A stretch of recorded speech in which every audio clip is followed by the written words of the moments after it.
partiu.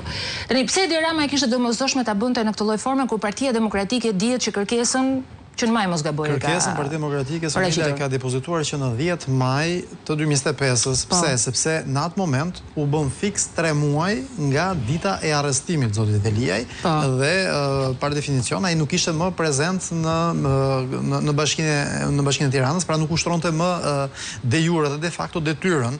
Kështu që ligji i pushtetit vendor, pra po themi ligji për vetë qeverisje vendore, për që më saktë e parashikon, ashtu si kundër e shpreu dhe parashtroj mjaft saktë dhe Ambrozia pak më parë, e parashikon që në rast vakance, për një afat 3 mujor, Këshilli Bashkiak inicion pastaj procedurën për konstatimin e vakancës. Pra, kur për konstatimin që kryetari i bashkisë nuk po vjen në detyrë. Pak rëndësi ka arsye. Ata e iniciojnë të proces. Apo me ose pa arsye? Unë gjykoj që ligji e ka të shprehur në mënyrë të kufizuar. Duhet të konstatohet pra mungesa në detyrë. Pra shpallet vakanca. Pra konstatojnë që kryetari ka 3 muaj që nuk vjen. Pastaj, vendimarrjen për shkarkimin apo jo e merr Këshilli i Ministrave.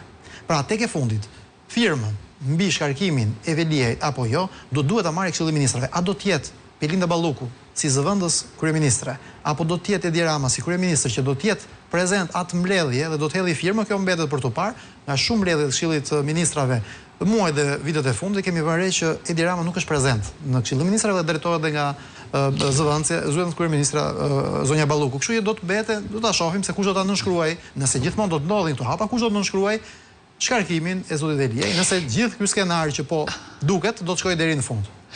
Ka dhe një opsion tjetër, ka qenë juristi Ylli Manjani, i cili ka folur